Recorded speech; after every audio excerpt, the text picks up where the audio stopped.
Boom! What's going on, everyone? Very, very excited for today. I'm in a hotel room that probably freaks some people out. Anyways, I'm super stoked about it. Thank you, Russell, for the hotel room. Some of you guys might be hearing the Traffic Secrets event going on. Some of you guys might not. That's totally fine. I am here, and it's a little bit of a different day, obviously. I am not at home. I am not in Boise. I'm not near ClickFunnels HQ. I am here in amazing Arizona, here in Phoenix right now. And we're at a hotel ready for the event tomorrow. So I'm super psyched about it. Very, very pumped. Let me just set up a few more things here. Hey guys, okay, we're in a lot of like the execution phase of this challenge right now. And I just want to tell you guys real quick what always happens every single time I do this, okay?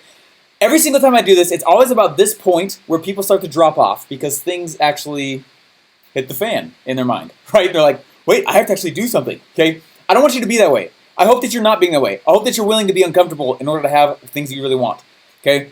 Be uncomfortable, be willing to do that. And what I want you to do is, guys, literally the funnest thing that I do when I actually start getting nervous for stuff, I'm just vocal about it. That's like the big secret. I was having dinner at this event once. It was like probably 6 months ago-ish. I don't know. It was a long time ago. And I was talking to this guy, and he was sitting across the table from me, and he was looking at me for a while, and I was like, hey, how you doing? Like, what's up? And he goes, when are you going to run out of stories? I said, what are you talking about? He goes, well, on your podcast, you say a new story like every single time. Or when you're doing this, it's a new story. Are you ever concerned, like, what's going to happen when you hit like episode, 250? And I was like, well, first of all, I don't care about that until I've done episode 249, okay? Which is a big secret right there. So don't feel like you got to have it all planned out because that's not the way the game works, okay? Second of all, though, are you asking me this? You think I know every single, are you saying you think I know what episode 249 already is? And he's like, yeah. It's like, no, dude, are you serious? I said the easiest thing to do, and the reason why I can put so much stuff out, and the reason we tell you guys to publish so much, and the easiest way to create all this content, the thing that I'm doing is I am reacting to what my audience is asking me for, okay? And at the beginning, it's not that I had no email list, or I had no list. Nobody's following me. No one is following me at all, okay? I'm a product of the products you guys are going through right now, okay? And there's nobody who's following me. No one knew who I was, okay? Don't think like, oh, well, I have no audience to interact with. It's okay. As time goes on, you will start to see, like, crap, I am running out of stories. Like, hey, what do you guys want to hear about, right? And then they'll tell you. And funny enough, they are actually telling me the very things they want me to go talk about. And all of that's off my shoulders. The creative burden is gone, okay? So anyway, every time I get on a stage, every time I get on someone else's podcast, anytime I interview somebody else's, on somebody else for my own show, anytime I'm doing a sales letter, anytime I just pop my phone open now and I just go like, hey, what's up? And I hit record and I start talking, in my head, I'm following the script you are learning right now, okay? Every single, it's everywhere, okay? That's the script, the Epiphany Bridge script, and that's what we've been learning about and that's what we've been doing, okay? Now to recap the importance of this, your product does not sell itself, right? It is never good enough to sell itself. And it's like the biggest fallacy that is taught in mainstream entrepreneurship. Well, what product are you going to sell? You're like, are you freaking kidding me? You haven't even figured out who you're selling it to yet. Doesn't matter what you go brainstorm, okay? I'm trying to save you guys years and years of asking yourself that question like I went through. What should I sell? Some of you guys might be in that spot right now, right? What should I sell? What should I sell? I still don't know what to sell, right? And you're supposed to be creating your offer right now. Anyone having a little struggle with that? A little challenge with that? Yeah, which is totally fine. That's okay, right? Be like, yeah, a few. Okay, awesome. You're having an issue with like, what do I sell? What do I sell? What do I sell? Totally get it. Totally get it. But the easiest way to get around that is by you've got to get away from this mentality that the product is why somebody buys. Okay, that was the biggest pressure that I was giving myself. Well, I gotta have this amazing thing. It's gotta be prolific, right? Something incredible. Something. What can I do that's so brilliant, right? I'm like, oh man, I wasn't even asking the question of how do things sell, right? So remove that pressure from yourself, right, and start figuring out just how to even use the frameworks we're talking about right now. Okay, so go in and start learning this framework, the Epiphany Bridge script. Okay, start asking a targeted audience, like, hey, what's the kind of stuff you want to go sell, right? You can think through. We talked about several ways to do that. If you've not, I went through that in depth. Okay, if you're still struggling with it, go back and ask yourself the question, hey, when I'm selling this product, these headphones, I love these headphones. What is the follow-up problem I create for somebody when they go buy these headphones, right? And you're answering that follow-up problem. Okay, so anyways, the importance of the script is incredible. We use it all over the place. It's the basis of the sales message, the sales message, they're one and the same, okay? Every single sales message that's worth its salt, if you go look around, there's story laced inside of it, whether it's short or whether it's long, okay? It doesn't matter, Okay. So what I want you to do with this, there's a few housekeeping things I got to run through here real quick, super fast. Okay, a few housekeeping things. But what I want you to do, I want you to see, I want you to understand how we're doing all this stuff. And today, what I'm going to do is I'm going to actually deep dive with you guys on the actual Epiphany Bridge script and help you guys get those things off the ground. This is not a place to get stuck. I know the places to get stuck. I know the places where most people do get stuck. And you got to be able to overcome this hurdle, okay? So first of all, little housekeeping things here, okay? Just to kind of make a little preface on that again. Again, the story is why somebody buys, not because of the product. They do not buy. The product is what fulfills sorry, let me say it again. The product is what fulfills the promise that your sales message or story made, okay? That's the role between the two. That's the relationship between the two, all right? Okay, so first of all, just so you guys know, this Friday is a catch-up day. So you actually have 2 catch-up days this week. Okay, and the reason for that is because you have the task right now of creating an offer, which doesn't need to be hard, right? We're making lower-end products, meaning lower price point, not like these huge, massive, grand programs. We're making lower-end product price points right now, offers, and you're going in and you're making that offer. So there's a lot to do with that, and we know that, and we want to give you guys ample time. I don't want you to think I'm sucking up all your time with these, but anyway. Second reason is that next week we're going to actually start diving into the actual funnels themselves and how to actually put them together. And you'll follow Julie Stoyan. She's an amazing funnel builder. She's going to go through and guide you through funnel building, right? Very simply, how to do things, how to put things together. And so anyways, so there's a few things like, let me just come back here. There's a few assets you guys need ahead of time to make next week effective. And so that's why we're giving you guys this extra catch-up time. Don't look at it as a day off. Look at it as like an extra 20, 30 minutes for you to actually go get the thing done. Okay? Remember to not be the one doing it on your own. There are technicians, there are managers. Please be a manager. Okay, so Friday is a catch-up day. So what I want to do, though, I don't want to not go live. I want to make it Friday, just so you guys know, is an open mic Q&A time. Okay, so for 20, 30 minutes, I'm going to pop on in. I'm going to ask you guys, hey, what are all the challenges and questions you guys are still having? Okay, stuff that's hard to Google. Okay, I'll yell at you if it's easy to Google. But the stuff that you're still struggling with, Friday, I'll go and I'll dump on in, and you just start tossing in your questions. Hey, does this work? Does that work? Does this work? Does that work? Where does this go? Where does this go? Okay, and so that'll be live. So make sure you guys are live with that. Okay, so Friday is going to be the open mic time. I want you also to know, but I'm just going to remind you guys that all of this, the content, literally everything on Mighty Networks, the community is literally getting deleted. Okay, it's actually getting erased at the end of this. It's not getting saved. I'm just reinforcing that because some people have been asking. Okay, they've been asking, when does this all go away? Number one, I know that's a symptom of you feeling fear of what we're telling you to do. I've done this long enough to know that when people start asking the time question, really, they're trying to find ways out. They want to get logically removed from the pressure that they're about to go feel. The good pressure, but still pressure. They're trying to find an excuse, right? It's kind of like David Goggins, big fan of his, right? When he was going through Navy SEAL training, he got hurt, and he was hoping for a medical discharge. That way he could still keep his pride and use that as an excuse when someone in the future asked him, hey, did you do the thing? You're like, well, I had to get removed because, it's sickle cell and I had all these crazy things that's going on. But since they put him back in, he got all this anxiety. He's like, crap, I have to actually do the thing. What I've noticed is that when you guys start asking time-related questions, how long do I have this for? Right? What I know is happening, and it's fine, what I know is happening is most of the time people are looking for an exit and they're looking for a way out and looking for themselves a way to logically let themselves out where they can keep their pride, okay, and they can go and tell the story in the future, well, I couldn't because of blah, okay? So that's why we're holding your feet to the fire. And this all does delete. It's not a joke. We're getting rid of it, okay? And so I'm just reinforcing reinforcing that's there, okay? There's no time extension. There's none of that, which is why that's why we have the catch-up days.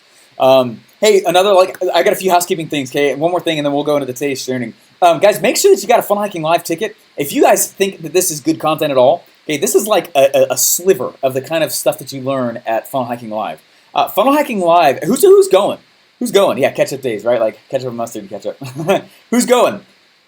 You guys going to Funnel Hacking Live? I'm so stoked. Oh, I've been a part of the planning of those many times now. And I don't know how Russell keeps topping them, but I'm looking at the plans for this one. I'm like, how do you make this so cool and even better than last year? So anyways, hopefully you guys set that time. A quick story real fast, because this will break your beliefs on those of you guys who are trying to figure it out, which maybe I shouldn't have said that, but watch what I'm doing, okay? My sister's amazing. She's awesome, okay? She knew she wanted to come to Funnel Hacking Live, And Funnel Hacking Live is the best event I've ever seen in my entire life. I have a marketing degree. My marketing degree, though, is old, outdated material, right? By like 10 years. And I started seeing that when I was in college, and I started realizing that what I was learning was a dime a dozen. It was like nothing would make me different. I had no tangible skill by the time I graduated college. And not a knock on college. I never will knock on college. I think they're doing the best they can with what they got. But man, I knew I could see the writing on the wall. So I started looking around trying to find things to do. That's when I found funnel building. Okay, I went and I set a goal before I was actually able to attain the goal and started working towards it. Okay, that's the principle. But when I actually got to Funnel Hacking Live and I got hired by Russell and all this stuff, it's kind of cool. My sister started getting into this world. And she came to me and she goes, I really want to go to Funnel Hacking Live, but I don't have the money. And I said, I totally get it, totally get it. And then a few weeks go by and she's like, I want to go to Funnel Hacking Live, but I don't have the money. I was like, I get it. Do you want a few options? She said, sure. I said, well, option number one is you could, and Funnel Hacking Live tickets for last year were on sale. And I said, option number one, what you could do is you could start saving some cash, go take on some odd jobs or whatever, go sell some coaching, which is an easy way to grab a little cash if you need it. Or I was like, I gave her a few ideas. Go earn some money somehow. Go mow lawns, whatever. And then get over to Funnel Hacking Live. And I said, or, this is the more intense thing to do, but you will figure it out if you're willing to go through the pressure. And she's like, all right. I was like, are you willing to go through the pressure? She said, sure. I said, if you're willing to go through the pressure, here's what you do. She said, all right. I said, how much money do you have right now? And she told me, and it wasn't much, but it was enough for Funnel Hacking Live. And I said, do you think you're going to die if you buy a Funnel Hacking Live ticket? Or are you going to find a way? She said, I'm going to find a way. And I said, I know. Let yourself feel the positive pressure and positive environment of having to make money to live rather than having to make money to go to an event. So what I would go do is I would go and I would buy a ticket to Funnel Hacking Live. And this is like 6 months in advance. Buy the ticket, you're going. Book the hotel, book the plane, you're going, right? And then she goes, are you serious? I said, that's how I did it. That's how I've done everything, right? That's how Russell does everything. And when you can get used to that, that might freak the crap out of you, and I totally get it. Who's freaking out? Anyone? Right? I get it, right? That's a freaky thing to say. But I guarantee you, between the option of figuring it out and dying, you will figure it out, right? But most people don't have someone saying this kind of stuff to them, right? Right? That's why the challenge exists. That's why I'm so passionate about this. That's why I was asked to be in this role, because I'm going to put you to the fire, right? And so I'm like, get to freaking Funnel Hacking Live. And when I say get to it, I mean buy your freaking ticket. Set up the whole thing. I'm doing this in my own business next year, okay? I want to have so much automated that I make more money when I'm not there than when I'm actually in it. So my wife and I are booking a trip to either Fiji or Hawaii. We're talking about it right now. And I'm going to make it nice, and I'm going to make it expensive, and I'm going to make it slightly out of the price range I'm comfortable with spending something on, okay? Sounds stupid. It's not, because I know I'm going to figure it out. And I know I have till that amount of time to systemize everything. You guys aren't at that spot yet. Don't worry about that, okay? But I'm just telling you this principle. I have watched Russell and all the top performers use this over and over and over again. Do not wait to qualify for the goal, to go to the goal, to hit the goal, to reach the goal, to start the goal, or set it. Okay? I use this principle in everything. When I feel a lull in my progress, when I feel a lull in my wallet, when I feel a lull in anything, I set the goal. I publicly make the goal public. I mean, I freaking tell my financial goal for the next year publicly every January 1st. This will be my 5th year in a row doing that. It's because I'm using this principle. So I am not letting you out. You understand? I'm not letting you out of the fire. And if you're willing to be in it and get to the places you're a little uncomfortable and be in places you've never been and be able to just be open and say, instead of no way, and say, what if? I promise you, it's a new life. It's really, really fun. And I'm so passionate about it because of that. Okay? So so freaking awesome. Okay? Willpower sucks. Willpower dies. Willpower is not sustainable. What is sustainable? What does change behavior? What does make you become somebody new is environment. Okay? Willpower is like a muscle, it gives out. Okay? Don't trust your willpower. Okay? I know I already talked about this, but you should set environments. And the way I do that is by setting myself slightly out of my comfort zone, whether that's money or being around individuals. I was so freaking intimidated the first time I walked into Inner Circle. I was like, these guys are like ninjas. I mean, I didn't say anything the first event.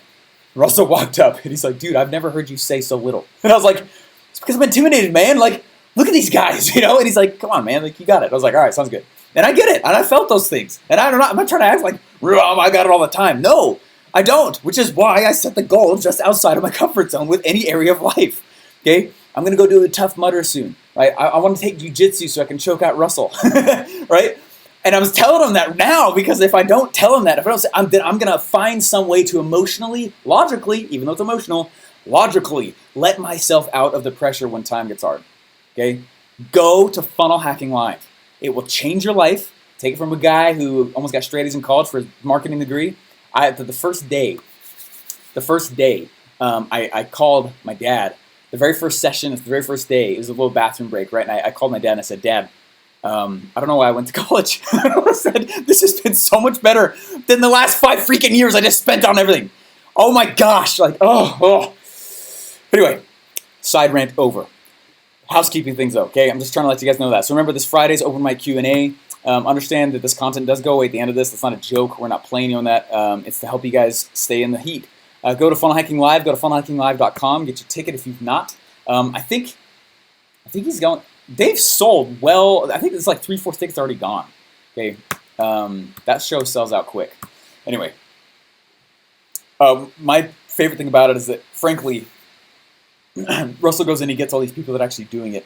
So like when you go to a normal event, this is not a bag on anyone else's event, but you usually go to someone's event and you hear from people that are famous. Funnel Hacking Live is different though because you hear from people that are actually doing it. So you may actually not know a lot of the people that are on stage. Instead, they're like, oh, cool, they made $1 million last week selling soap. Like, huh, how'd you do that, right? Oh, they made $1 million last week in the B2B space. Oh, in the retail space. Oh, how'd they do it over there? And they show the whole model. So it's super awesome. So he structures it that way. So anyway. All right, guys. Hey, today's training is simple. Okay? It's simple. But what I want to do is I want to share my screen with you guys and make this interactive. I don't want to just talk at you. This is going to be interactive. You guys cool with that? All righty. Okay, I'm going to share the screen here. What's up? Okay, share screen. Okay, so the challenge today, right, the mission, should you choose to accept, is we want you guys to go and actually tell your origin story to somebody. The origin story is just how you got in the thing that you're doing. Somehow the market needs to feel and see and know. It's got to be justified in their head why you found it logical to be doing the thing that you're doing. That's what they need to see. So for a lot of you guys, what you're going to have to do is you have to go back to the moment when you realized, oh my gosh, this is a logical thing. I should do this. That's the story you're trying to tell. Okay? I tell you guys mine, right? And I told you guys the story, right? I was traffic driving for Paul Mitchell. Okay? And I could get eyeballs to websites, but I didn't know I wasn't converting. And this is like business try number like 13 for me or something like that, right? And it was like I was losing money. I think that was one I actually broke even on. Personally for my own wallet, okay, and I didn't know anything about funnels. I didn't know anything about any of this stuff. I hadn't heard of Russell yet at the time, and ClickFunnels was just leaving beta, and we go to the store, right? We go to this Paul Mitchell shop where they're teaching all these people how to be hair professionals and cut hair and dye hair. I got like mad receding hairline. I never thought I would be doing something like that. Okay, and what's funny is like. Let me pull up the chat here so I make sure I see you guys. What's funny is, so I walk on in, and we sit down across the, from the owner of this particular Paul Mitchell, and we were working with 8 Paul Mitchells at the time. There was like 2 in Idaho and 6 down in California, and we started doing all sorts of projects for them. We actually started building websites for a lot of their rising celebrities. And they'd have like this rising celebrity that was going to go get on TV, and they'd be like, "Hey, we need a website. We need something, a URL the person can say when they're on TV to drive all that traffic to." And they'd give us like 36 hours notice, and we go struggle. And we're like, "Are you serious? 36 hours? Do you guys know how much it takes to build a website?" And we'd be up for like 18 straight hours, bloodshot eyes, the two of us sitting across from each other. And it's anyway, crazy story. Well, there's one particular time we walk in. And we had this ad budget with him, and we were driving this traffic. And this guy, he looks across the table and he goes, now we're looking at the stats, right? And we had Google Analytics up and we were showing him the stats. Look at how many people are coming. Look how many people are coming over here. This is amazing. You get all these people coming in. They're like, yeah, but you know what? Like, there's a lot of people seeing the site, but no one's actually like walking in. Like, what do we do with them? And you guys are going to laugh at this, but there was not that much education around when I was doing this stuff for the first time. And I had never considered that question ever. how do I make people convert? How do I get them to opt in? Right? And I was like, oh yeah, it just, and I said things that I heard in college. They got to see it at least 7 times for them to go and actually opt in. I started regurgitating all this garbage. And that never left me though. And I left that day a little bit with a little pride broken in me because I didn't know actually how to go in and actually make things convert. Okay? And it was about that time I started looking up and I started asking the question, like, how do we make things convert? And I started running into this guy named Russell Brunson. I was like, this guy looks like he's like 13 years old. Does he shave? Right? Does he even grow any of this? Is this guy trustworthy? Right? And I had all the false beliefs. I had all the objections that a lot of people, do anytime they try anything new. I'm like, what? Right? And anyway, I started reading his stuff, and holy crap, all of my clients' revenue started increasing, and it started working. I was like, this guy's a genius. Right, and I started going in, and anyway, when I got to Funnel Hacking Live, it was better than anything I'd ever read. It was better than anything. Anyway, so it was fascinating. Okay, I just took you guys through a very small, very mini Epiphany Bridge script. Okay, now a lot of you guys have heard. What time are you going live this Friday? 9 a.m. Mountain Time. God works in amazing ways. Amen to that. Says the guy who looks like he's 12. I'm 30. Hey, so what I want to do with you guys real quick is we are actually going to lay out an Epiphany Bridge script. Now, since you guys have heard mine, right, story of my wife, and we had like no money. She's only eating 1 meal a day. We're going to walk through. We're actually going to lace through. So how do you make it interesting? Okay, good question. Okay, you guys got great questions coming in here. Okay, we're going to go through and we're actually going to craft out together all the elements inside of it because I want you to see, since you've heard mine, where all the pieces fit. Okay, where do all these pieces fit? How do I actually make this? Because I don't want you guys to have any kind of hang up on how to do the thing. Okay, all right, so first off, what we're going to do is we're going to rifle off real quick here, just shoot through and tell me what are all the, right, there's 8 different phases, 8 different steps of doing the actual Epiphany Bridge. Okay, what the Epiphany Bridge script? What's the first step? What's the first category? What's the first thing I'm going for? Backstory. Paul named it right off the bat. Boom. Right, backstory. What's next? What's next? Desire. Close.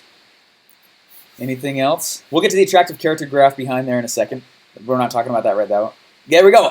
Jamie said it, right? We got internal, external. Mary got it. We got internal, and external, right? External. We got straight D's in English growing up. Okay, wall's the next one. Awesome. What's the next? Plan. Actually, technically Epiphany. Epiphany / new opportunity. Oh my gosh, something is new. Holy crap, something is different than I thought it would be. Right. I guess technically there's 9. I usually categorize internal, external together, but we're going to do it separated out. New opportunity. Right. As I start moving to it, I'm like, oh man, well, here's the plan. Right. Then we go into a conflict.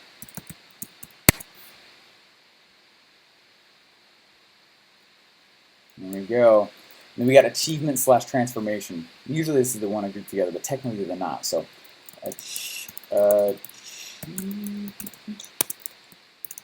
transformation. Okay. Let me just adjust the screen here real quick so y'all can see this. Boom. Boom, bam, baby. The line down in the bottom there. Ooh, I had some great questions being asked right here. Let's make sure we walk through this. I don't want you guys to get stuck on this. That's the reason I'm doing this right now. Okay. All right. So if these are the major categories, okay, we're gonna start out. And what is my backstory right now? What is my actual backstory? Let me just make this a little bit different colored or whatever. So that, all right, sweet. What's my backstory? This is already so helpful. Awesome. Cool. What can have I achieved? What if you've not achieved the goal yet? That's totally fine. We'll get to that in a moment. It's a great question, Laura. Okay. I see you got the hat. Woo! Graduated college / marketing. Yeah. Absolutely. Okay. So for me, I had failed businesses, right? And why am I saying that kind of stuff? I'm saying that kind of stuff because I know it's going to resonate with the people who are hearing it. Okay. I made a few notes here. Remember that your story, your origin story, you're trying to talk to and attract to people who are in your red ocean, right? You're trying to go talk to people, and this might be a little bit too far in advance, but I want you to know where this is going. Who's going to be hearing this? People who are going to be hearing this are the people who are basically using red ocean products, okay? And you're going to come up to them and say, hey, stop using that red ocean product. Check out this blue offer, right? And that's what we're doing. This is exactly what we're doing, okay? Yeah, had my first kid, lost my job, no money, right? Exactly. That's kind of where I started out. And I want to talk to you guys a few things here about that. Okay, so backstory, right? No money, just married. Why do you think I say I was just married? Why am I so open about that part of my life? Who do you think gets attracted to me because I say that? Right? Yeah, relatable, Allison, right? 100%, right? People who were married, okay? When I say, hey, I did military stuff, who do you think gets attracted to that? Military people.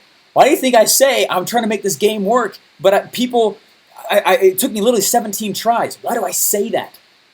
It's crafted.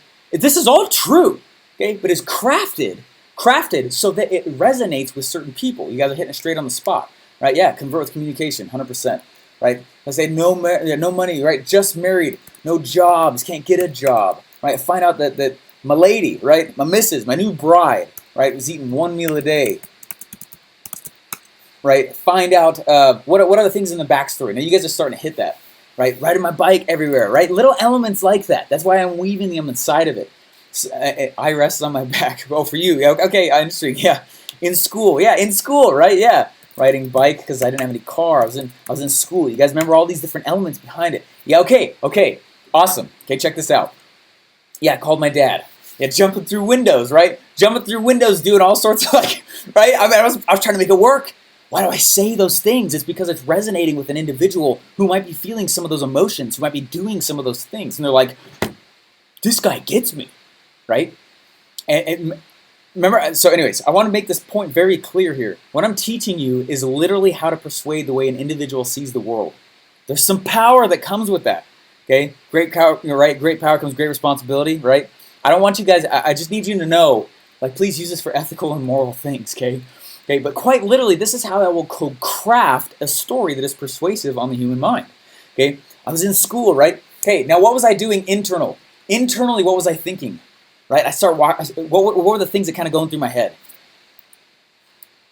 Yeah, I didn't want to do food stamps.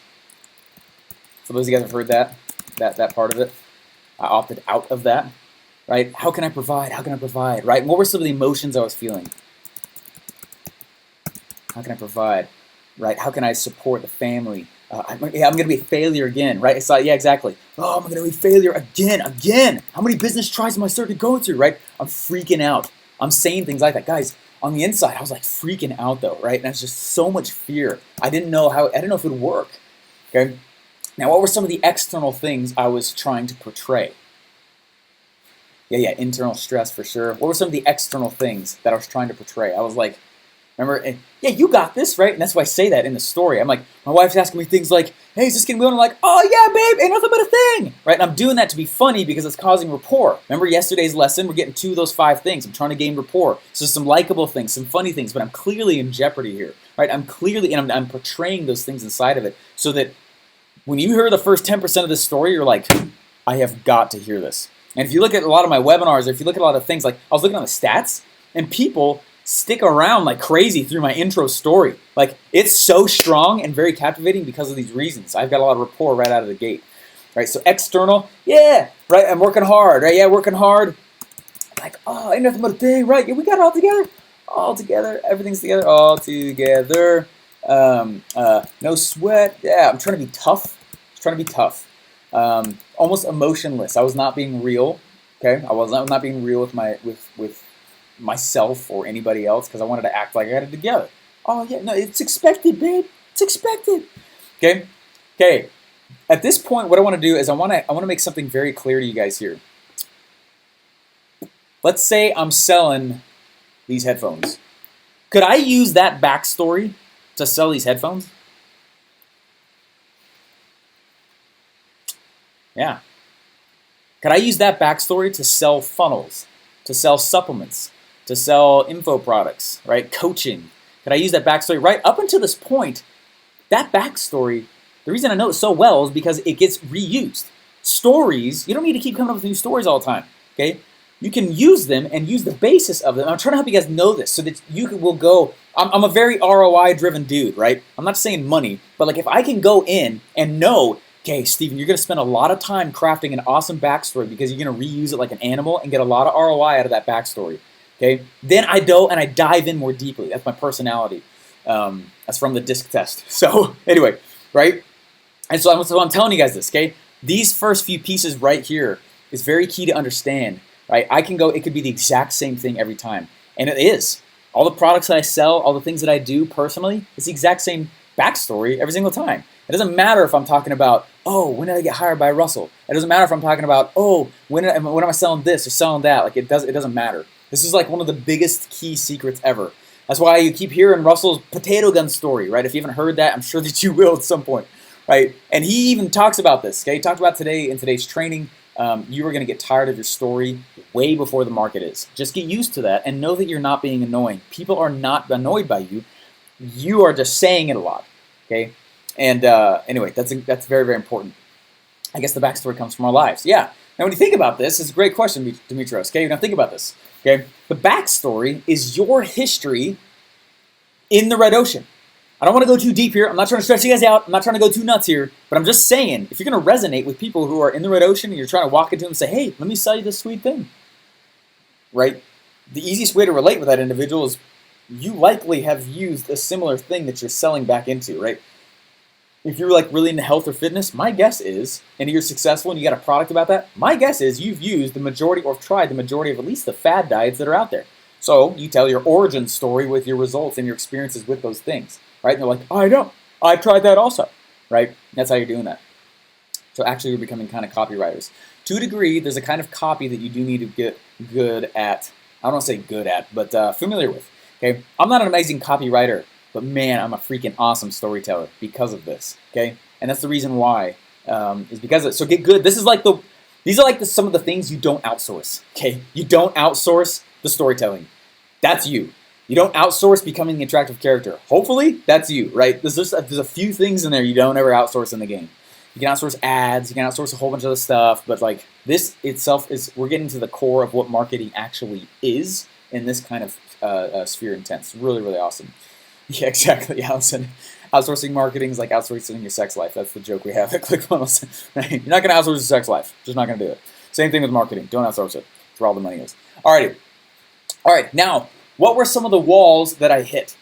Okay, so we go in, right, no money. Internally, oh, how can I do this? I'm freaking out. Externally, oh, I got this together, right? Now, what were the walls I was hitting? Now, definitely, Mary said, right, it could be that my wife wasn't eating more than a meal. Right, it could be, for me, the wall in majority of the instances I like to hit is when my dad told me he wouldn't give me cash, right? I'm hitting a wall. Oh my gosh. All doors just closed. What am I going to do? Okay, so that's why I hit that. Okay, Dad told me no.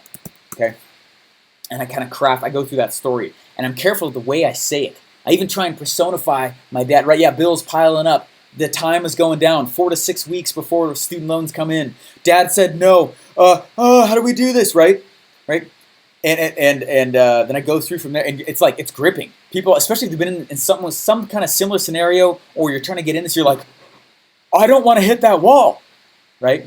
Now, what were some of the epiphanies that I've hit? And I've told you guys several of them, right? An epiphany, I should go to Fun Hacking Live. I just went through that one at the beginning of this call, right? Or an epiphany, oh my gosh, it's all about the funnel. Or an epiphany, oh my gosh, it's all about, the story, not the product, right? So that it depends on what you're trying to sell, okay? This is where a lot of this stuff starts to get crafted. Do you have an idea kind of what it is you're trying to sell? Even if you don't know exactly what it is, you have an idea of the area it kind of fits in. And the epiphany where you realize like, oh man, if you're doing weight loss or health or whatever, right? I decided it's not about cutting carbs or I don't know, whatever, right? It's not about, right? Okay, so whatever epiphany. Yeah, I love this. Yeah, it's good stuff. I should invest in me. Yeah, sure.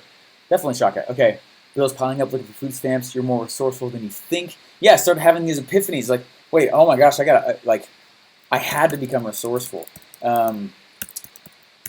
So if I'm telling the version of this story where I get hired by Russell and then eventually leave, I always like to go through and talk about where I got 5 job offers at Funnel Hacking Live because I was already building funnels successfully, right? So, and I walk in and I tell it where I'm not the owner of the results happening. Okay, I'm just the reporter here. Okay, that's one of the identities here of the attractive character. I'm just the leader. That's a different kind of story, right? And I don't want to go too deep in this. I'm not trying to confuse anybody. We're keeping this simple, very simple, simple, simple. Okay, trying to keep this super simple. Okay, but I'm going in and I talk about like, oh yeah, I walked in and guys, I never planned on working at a place like ClickFunnels. Like I was already lined up for a job. I was graduating in 5 days, right? Like, and I walked in and suddenly I got a job offer. Mark Banketer. He said, he's the head of support. And he goes, hey, you're that kid pulling off all that Star Wars Ninja crap in our software, right? And I was like, I think maybe. He goes, yeah, you are. I want you to work here. And he got 4 more job offers throughout. And anyway, right? And so that gave the epiphany on the shoulders of another person. Because remember, if I tell the epiphany, if I say the epiphany, I need to cause the epiphany. If I say the epiphany, it loses a lot of its luster. Okay? You need to be able to cause the epiphany. And you do that by walking them through what happened to you. Right? Then this is what happened next, and this is how I felt about it, and this is what it looked like when I was there, and this is what the air tasted like and smelled like, right? And this is what I was hearing, and this is how the carpet felt on my feet. And I remember I do this in my story, and I still remember the sound of the vents up and above the ceiling. I remember the hum, and I remember this super kind of loud, and it was really hot. And I walked around in circles, this nasty green carpet. And I took my jacket off. I don't think it was actually hot. I think I was just really nervous. I was walking around and paced in circles for a while. That has nothing to do really with the story, but man, you are painting a picture, right?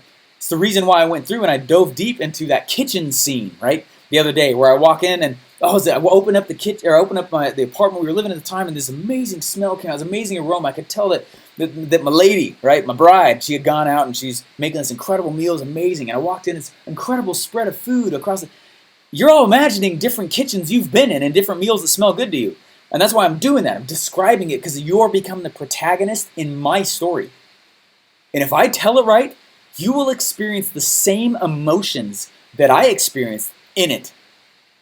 That's the power of what I'm talking about. If you get good at doing this, you will literally cause the same emotions, which you want. That's what causes the big epiphany. That's what makes them go, holy crap. Are you serious? I need to buy this thing. Oh my gosh, are you serious? This guy's great, right? Oh my gosh, if I can literally get them to be sitting in the same chair I was in, if I can get them to be holding the same phone, right, that I was holding when I talked to my dad, if I can get them to envision nasty green carpet and the hum of AC, we've all had that experience. Different rooms, different looking carpet, different phones, but we all know what awkward feels like. We all know what confused feels like. We all know what fear feels like. And I'm trying to invoke those emotions. And when I do that and they feel those things, they are literally experiencing the story as it happened with me, as if it happened to them. It's why it's so powerful. Okay? It's like we needed some mic drops here. I wish I had a microphone.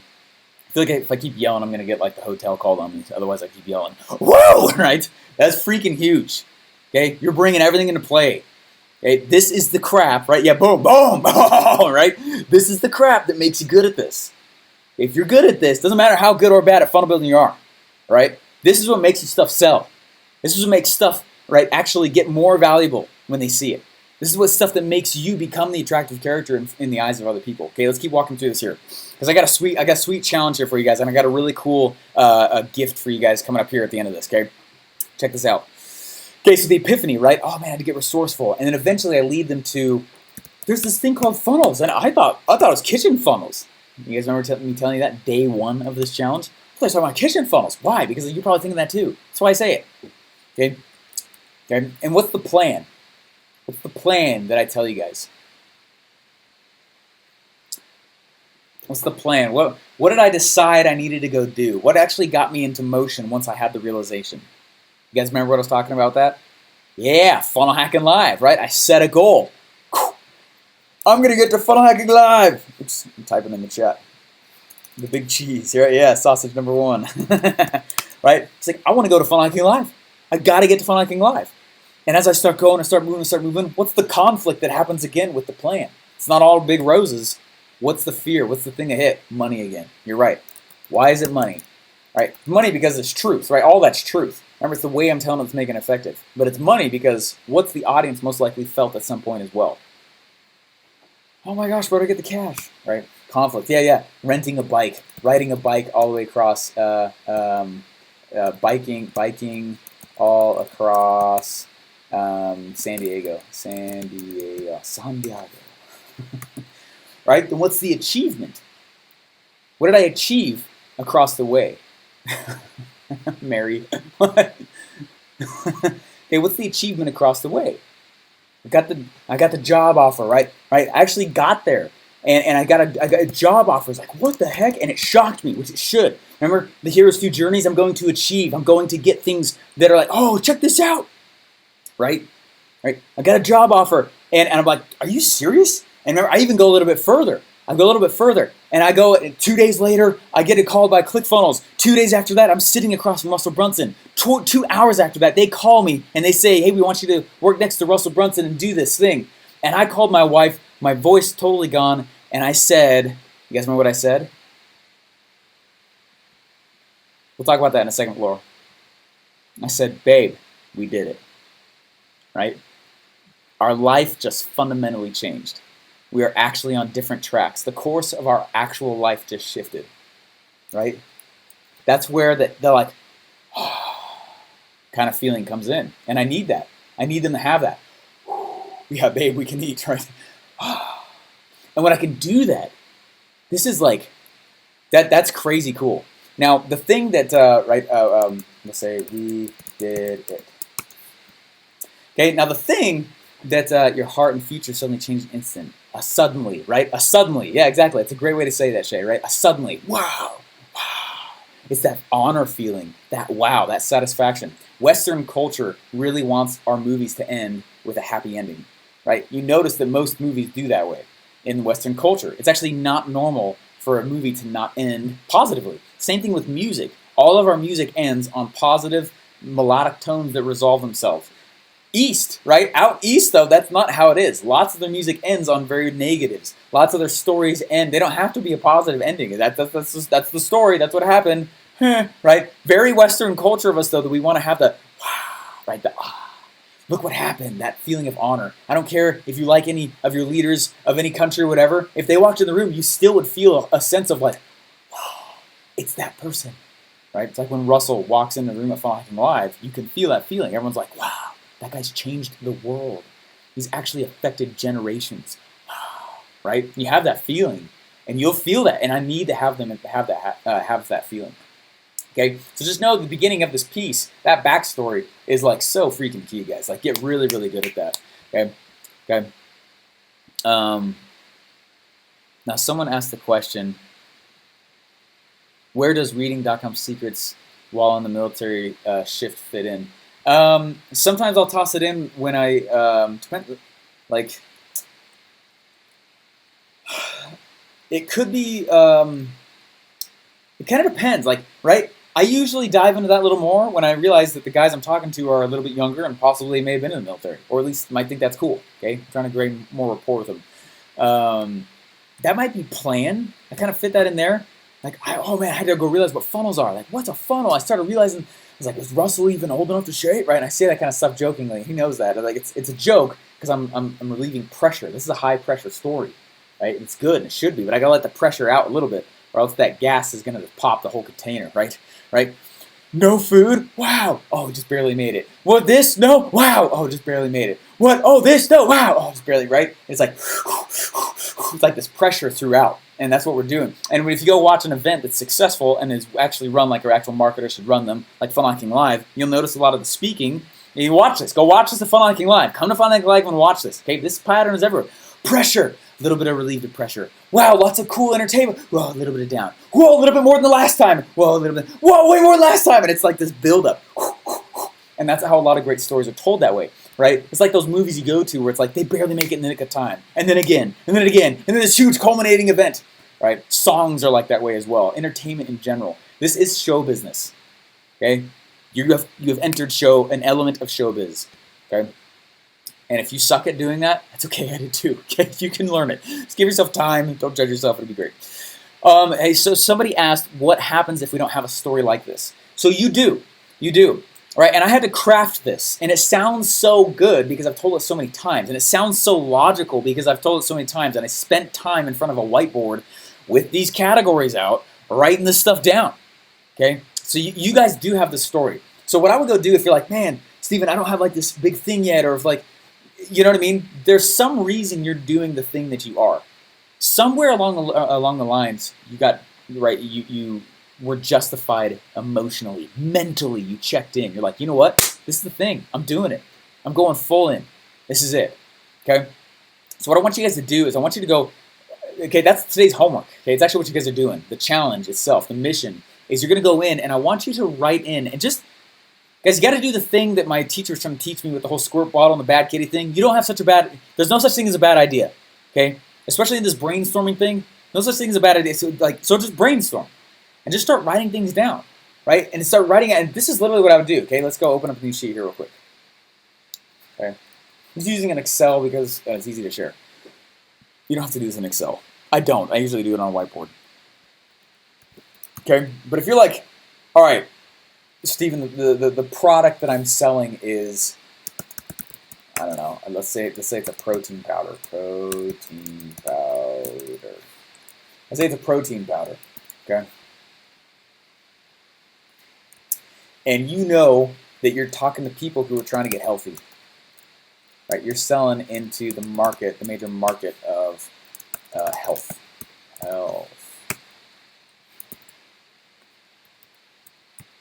Okay. So you're selling into the major market of. Now, my guess is that let's say if you're selling a protein powder or coaching or I don't care, anything, like if you're trying to sell something back into that place, my guess is that you've had some kind of experience in it. And if you haven't, it's okay if it's somebody else's story, guys. Okay? It's best if it's yours because it's easier to conjure emotion since you actually went through it. But you can use other people's stories. We do it all the time. You can use it. So let yourself off the hook.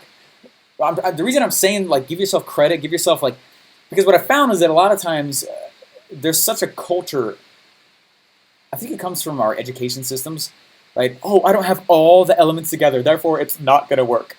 It's not how this game works, okay? You can get an F on this and make a great living, okay? There's no such thing as getting an A in a funnel. Okay? As long as the thing is breaking even, it's $1 million funnel, okay? That's the whole goal. We'll get to that in a little bit here, okay? But just know, like, relieve the pressure from yourself, like, it's not perfect. Yeah, okay, duh. Mine, I got to go rewrite my webinar script next week, okay? There's a lot that's broken in it. Okay, it's not, I'm trying to teach you the framework that makes crash rain. So you can just go learn that framework, go do it, fill in the blanks as best you can, just launch, get out the door, okay? I don't want you to like, oh, well, I don't have this amazing story yet. You do. It's just probably the first time you've thought through it. Like, why am I doing what I'm doing? Right? And ask yourself that question. Why am I selling protein powder back to the health market? Oh, you know what? It's because I realized, like, oh my gosh, actually, I was trying to get healthy myself, and I was looking around, and you likely have a story like this, right? I was looking around, and I started looking around, and I saw inside the red ocean here, right? Inside the red ocean here, there's all these protein powders, and I realized, like, oh man, they're all crappy. Okay, but when did you realize they were all crappy?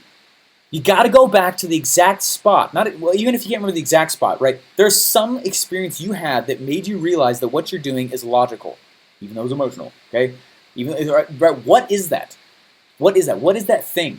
What happened to you? There was something that happened to you. There was something that you learned. There was something that dispelled the old beliefs that you had. Okay, and dispelled, like, oh my gosh, you know what? I really need it. Let's say you're selling an organic one.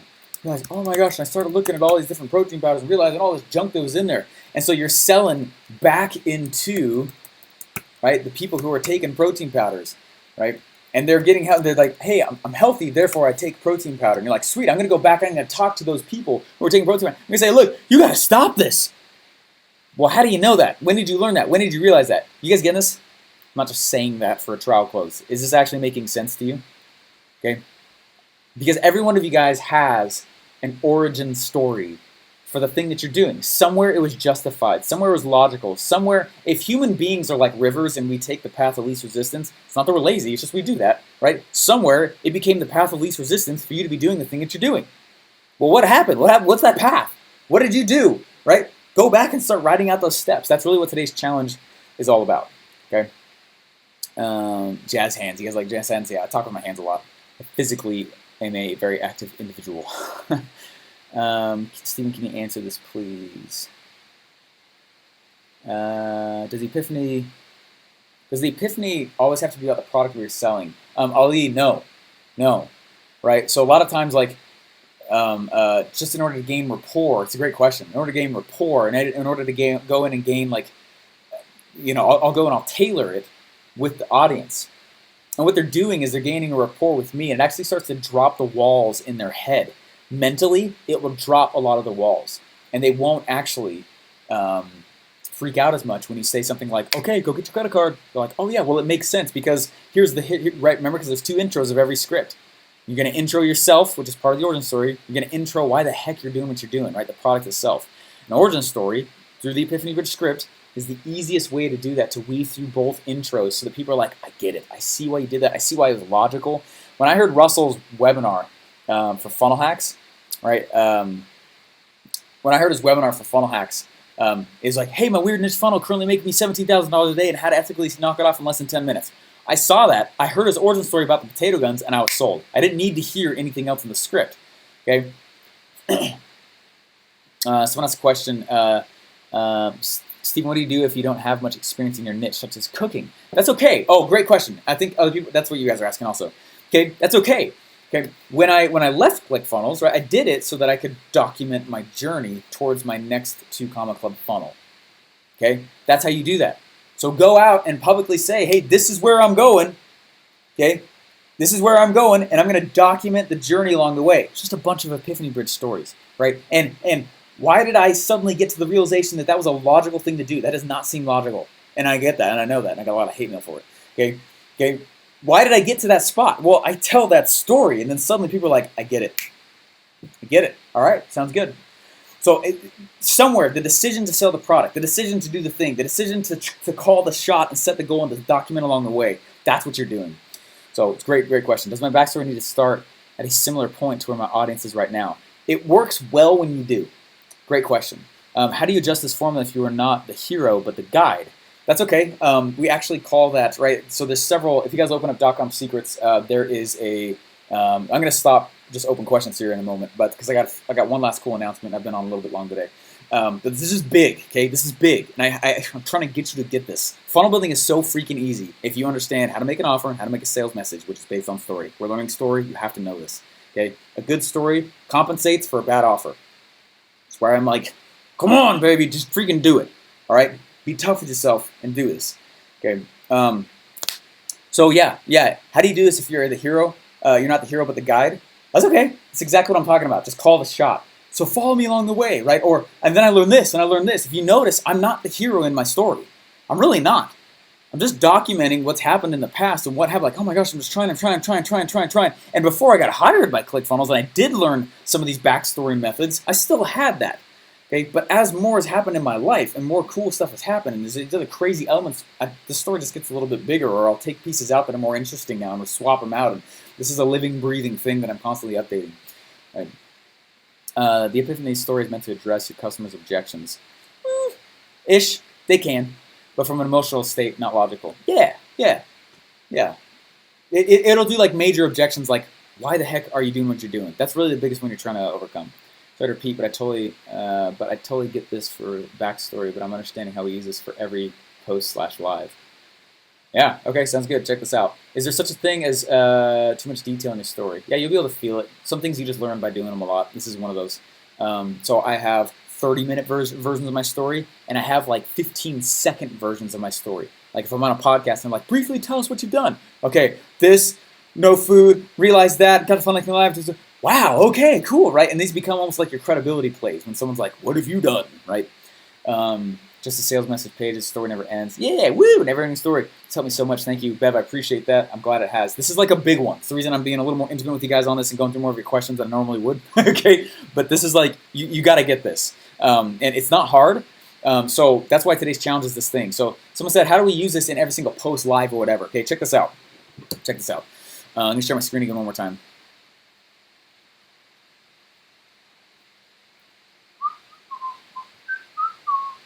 then I got a gift for you guys. Okay, super sexy gift. All right, check this out. Okay.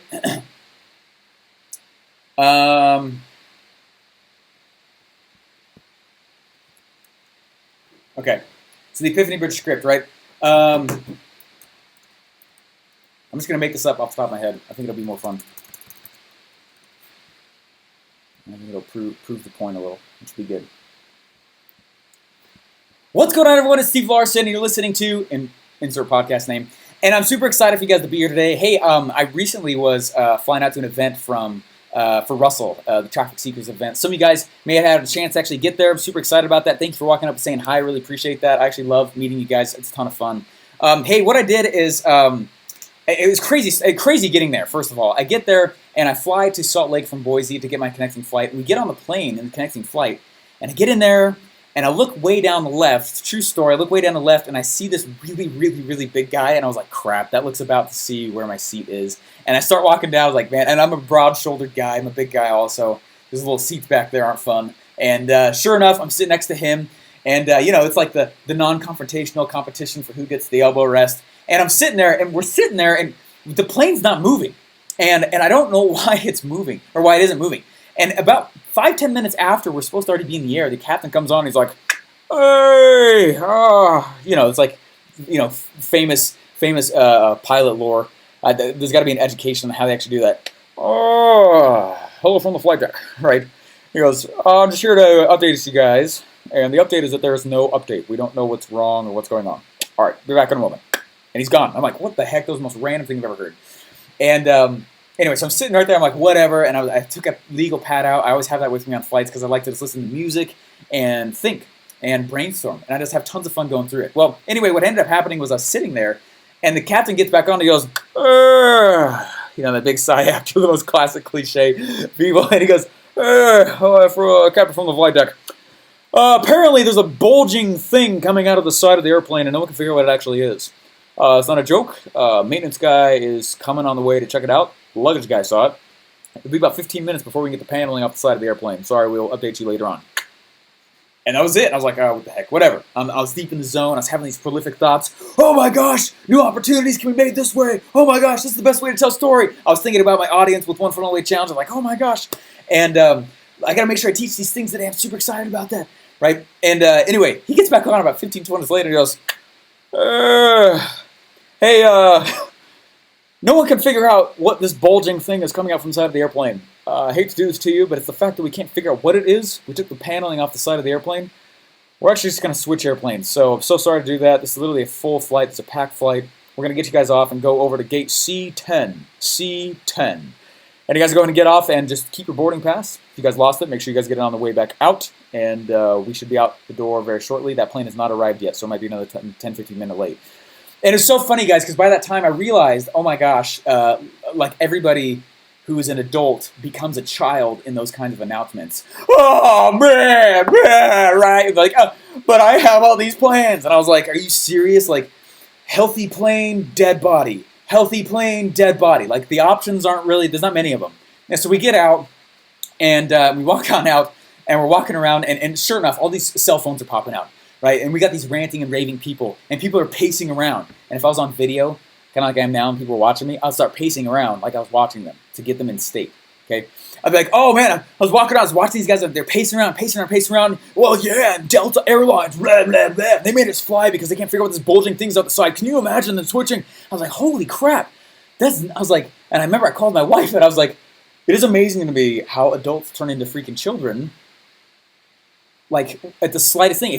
And I literally wrote a note to myself. I said, you know what's interesting? I'm going to log in because I gave myself some notes here. I said, you know what's interesting is if you want to see how an entrepreneur is going to behave, give them something unexpected that is not entrepreneurial and see how they react to it. That'll be how they react to the surprises that do happen in entrepreneurship. And I was like, I should make a podcast episode about that. I'm doing right now, freaking now, okay? Right? That's crazy. So anyways, what I want to do real quick is I just want to teach you guys, and I've not always been that way. Okay, but I love watching unexpected events roll out in front of anybody. And right, you get to learn a lot about an individual and where they are in their life based on how they react to the unexpected things in their life. And so I started writing down all these things because people ask me all the time, Stephen, how do you have so much energy? Stephen, how do you do what you do? Stephen, why are you only 30 years old and you've done what you have? And I get asked that question a lot, and I just want to make sure you guys understand exactly what it is I'm doing. This is how I'd be talking in a normal podcast episode.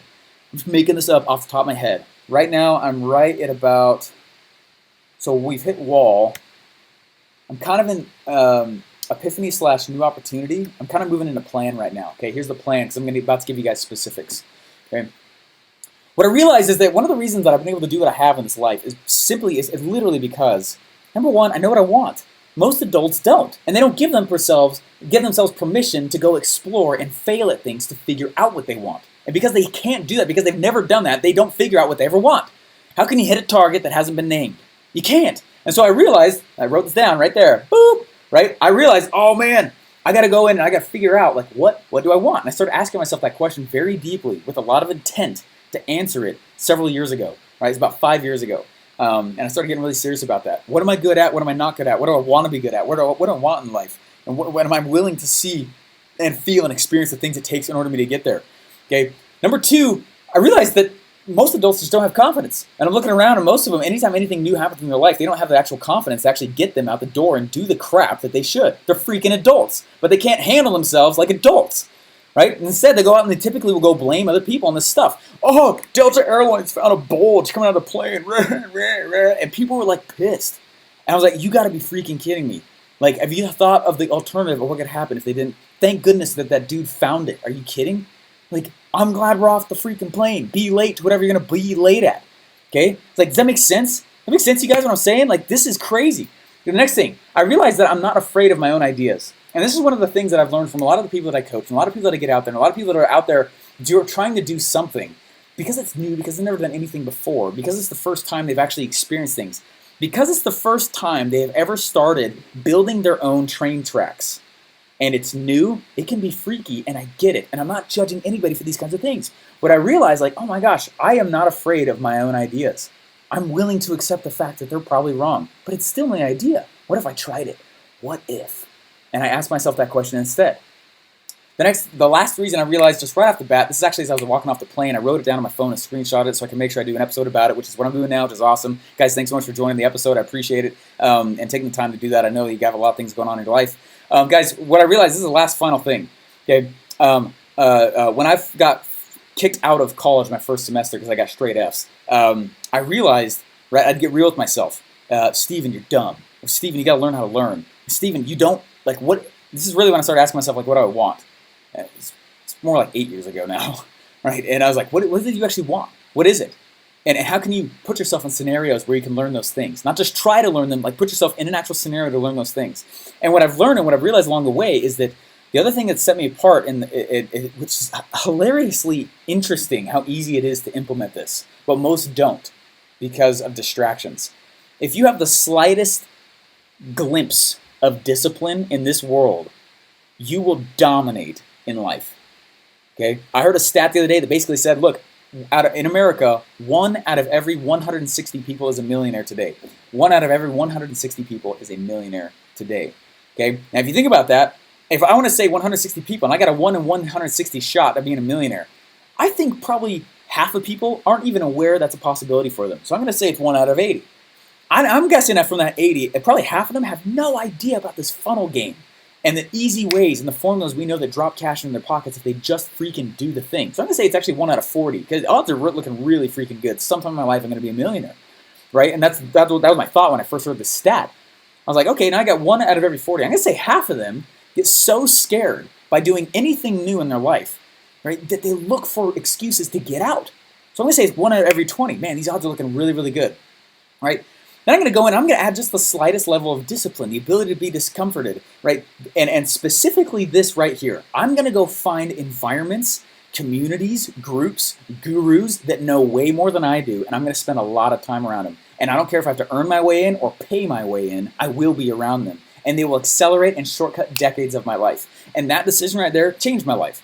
And that's exactly what's happened. Guys, I just want to thank you guys so much for being on the episode today. I don't know why that flood of thoughts came in, but it did. Okay? And it actually affected me. It affected how I am, now that I'm cognizant of some of those things, and I'm not trying to showboat, but I want you to be cognizant, right?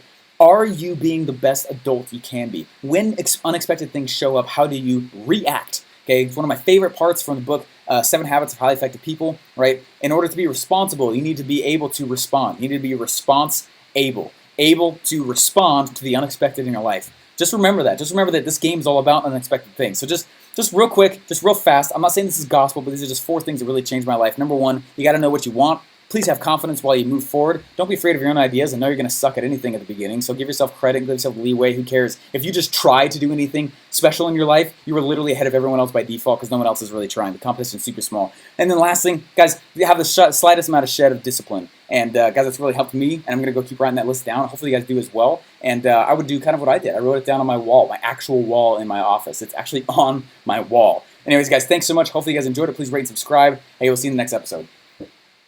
Okay. Now, I have done that 250 plus times, okay? So if you're like, holy crap, how did he riff that off?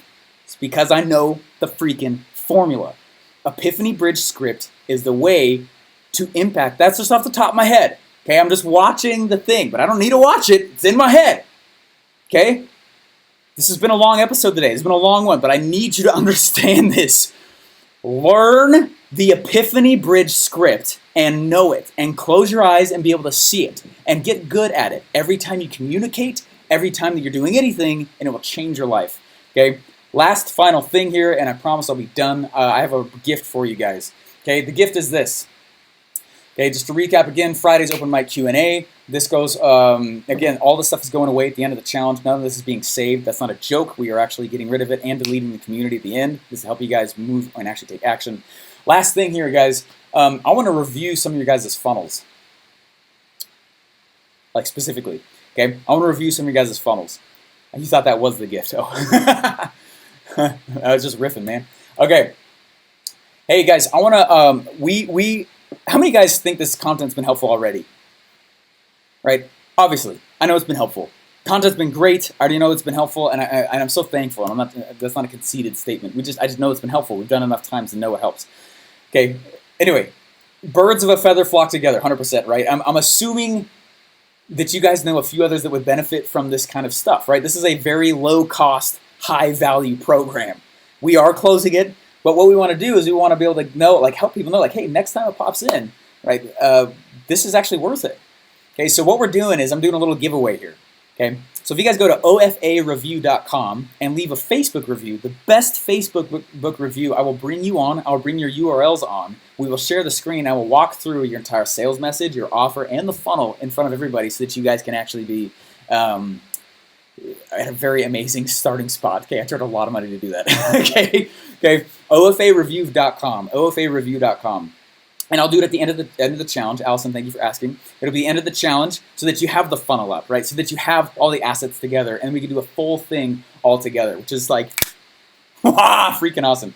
You're doing this again? I don't know. We don't know if we're going to yet or not, but we're just acting like we are in case we got all the assets. So I seriously doubt that it'll be in a while because there's a lot going on in ClickFunnels. Okay, but that's my gift to you guys, and give and take relationship here. So go leave a review. Go to OFAReview.com. We would love to have you guys come in and leave a Facebook review. The best one, use the Epiphany Bridge script. Hint, hint, wink, wink, nudge, nudge, shove, shove. Okay, the best reviews are stories. Practice writing your story. Okay, literally, I used to go in and I would just write all the headers in. I'd fill in all the blanks and then just delete the headers, and I was left with a good story. Okay, does that make sense?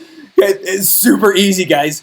Your challenge today, should you choose to accept, is to go in and write your origin story. I would just do it on a Facebook post if you're super freaked out. If you got some cojones and you're ready to just do it and go all in and some huevos, open up that Facebook Live, follow that script, write it down, and just do it. But the best review, follow that Epiphany Bridge script, and I'm going to bring you guys in, and we are, I'm super psyched, you guys. How cool is that? Little gift to you guys. I'm excited about it. All right, guys, thanks so much. Appreciate it. If you guys have enjoyed this, though, I really do ask for the views. That helps me a lot. Helps Russell know that I'm worth it.